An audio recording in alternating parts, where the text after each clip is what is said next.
اور دن کو کام کریں۔ سو نہ تو میں، نہ میرے بھائی، نہ میرے نوکر اور نہ میرے پہرے کے لوگ جو میرے پیرو تھے کبھی اپنے کپڑے اتارتے تھے، بلکہ ہر شخص اپنا ہتھیار لیے ہوئے پانی کے پاس جاتا تھا۔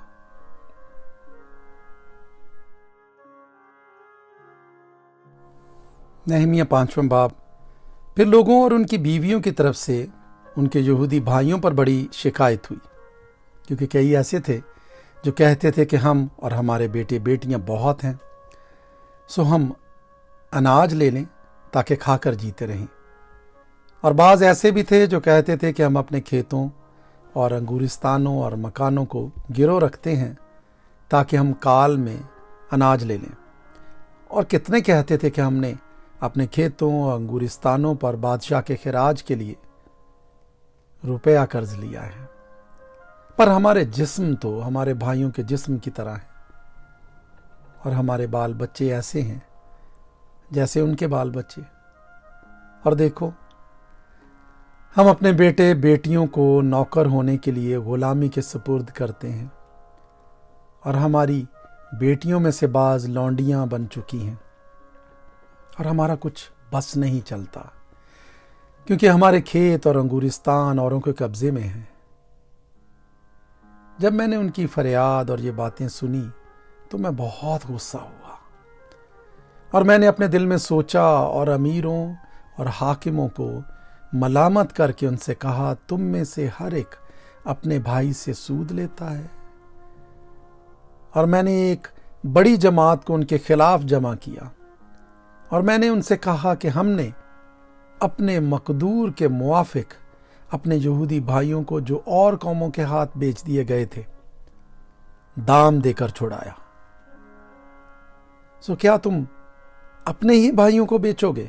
اور کیا وہ ہمارے ہی ہاتھ میں بیچے جائیں گے؟ تب وہ چپ رہے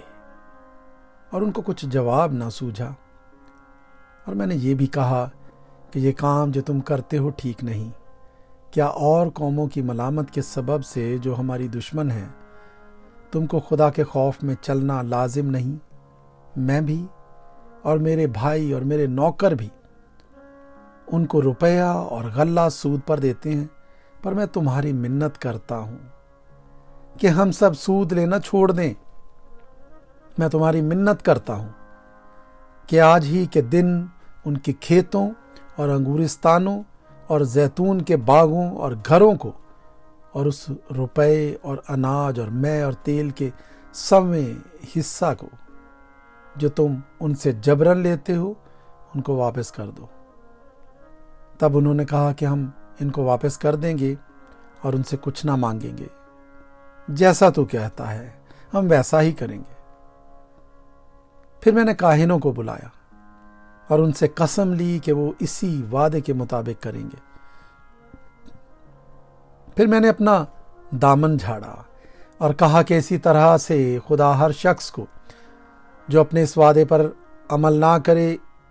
اس کے گھر سے اور اس کے کاروبار سے جھاڑ ڈالے۔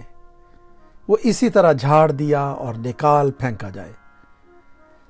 تب ساری جماعت نے کہا آمین، اور خداوند کی حمد کی،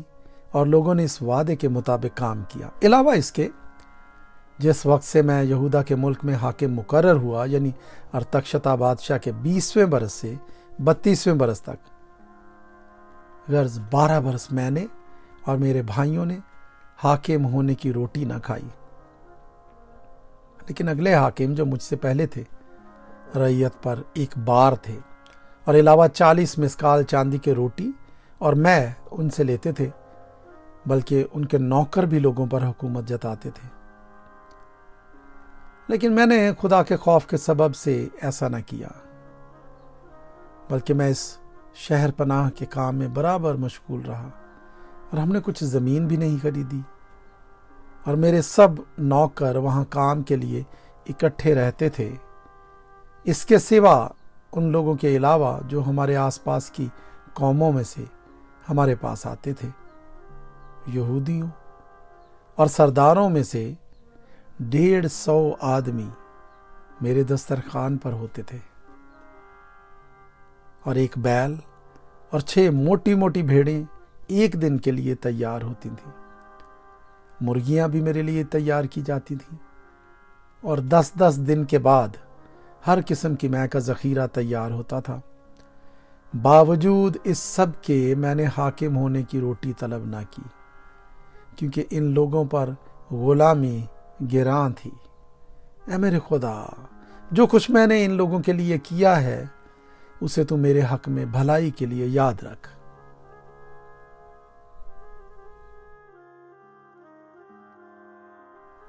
نہمیہ 6 باب۔ جب سنبلت اور طوبیہ اور جشم عربی اور ہمارے باقی دشمنوں نے سنا کہ میں شہر پر بنا چکا اور اس میں کوئی رکھنا باقی نہیں رہا، اگرچہ اس وقت تک میں نے پھاٹکوں میں کیواڑے نہیں لگائے تھے، تو سنبلت اور جشم نے مجھے یہ کہلا بھیجا کہ آ ہم اونوں کے میدان کے کسی گاؤں میں باہم ملاقات کریں۔ پر وہ مجھ سے بدی کرنے کی فکر میں تھے، سو میں نے ان کے پاس قاصدوں سے کہلا بھیجا کہ میں بڑے کام میں لگا ہوں اور آ نہیں سکتا، میرے اسے چھوڑ کر تمہارے پاس آنے سے یہ کام کیوں موقوف رہے؟ انہوں نے 4 بار میرے پاس ایسا ہی پیغام بھیجا اور میں نے ان کو اسی طرح کا جواب دیا۔ پھر سنبلت نے 5ویں بار اسی طرح سے اپنے نوکر کو میرے پاس ہاتھ میں کھلی چٹھی لیے ہوئے بھیجا، جس میں لکھا تھا کہ اور قوموں میں یہ افواہ ہے اور جشموہی یہی کہتا ہے کہ تیرا اور یہودیوں کا ارادہ بغاوت کرنے کا ہے، اسی سبب سے تو شہر پناہ بناتا ہے اور تو ان باتوں کے مطابق ان کا بادشاہ بننا چاہتا ہے، اور تو نے نبیوں کو بھی مقرر کیا کہ یروشلم میں تیرے حق میں منادی کریں اور کہیں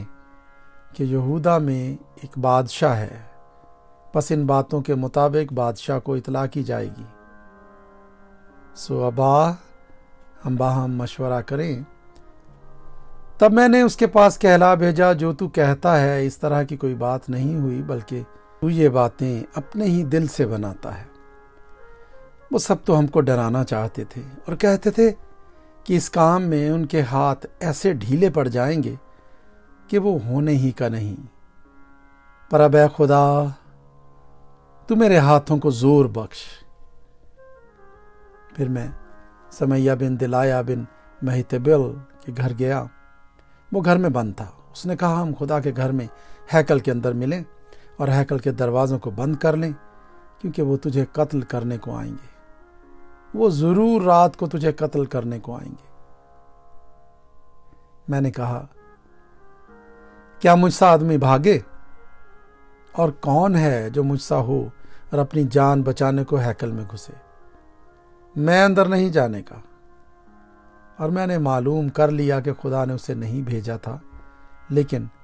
اس نے میرے خلاف پیشن گوئی کی، بلکہ سنبلت اور طوبیہ نے اسے اجرت پر رکھا تھا، اور اس کو اس لیے اجرت دی گئی تاکہ میں ڈر جاؤں اور ایسا کام کر کے خطا کار ٹھہروں اور ان کو بری خبر پھیلانے کا مضمون مل جائے تاکہ مجھے ملامت کریں۔ اے میرے خدا، طوبیہ اور سنبلت کو ان کے ان کاموں کے لحاظ سے، اور نوئیدیہ نبیہ کو بھی اور باقی نبیوں کو جو مجھے ڈرانا چاہتے تھے، یاد رکھ۔ غرض 52 دن میں الول مہینے کی 25ویں تاریخ کو شہر پناہ بن چکی۔ جب ہمارے سب دشمنوں نے یہ سنا تو ہمارے آس پاس کی سب قومیں ڈرنے لگیں اور اپنی ہی نظر میں خود ذلیل ہو گئیں، کیونکہ انہوں نے جان لیا کہ یہ کام ہمارے خدا کی طرف سے ہوا۔ اس کے سوا ان دنوں میں یہودا کے امیر بہت سے خط طوبیہ کو بھیجتے تھے، اور طوبیہ کے خط ان کے پاس آتے تھے، کیونکہ یہودا میں بہت لوگوں نے اس سے قول و قرار کیا تھا، اس لیے کہ وہ سکنیہ بن ارخ کا داماد تھا، اور اس کے بیٹے یہوحانان نے مسلام بن برکیہ کی بیٹی کو بیاہ لیا تھا، اور وہ میرے آگے اس کی نیکیوں کا بیان بھی کرتے تھے اور میری باتیں اسے سناتے تھے، اور طوبیہ مجھے ڈرانے کو چٹھیاں بھیجا کرتا تھا۔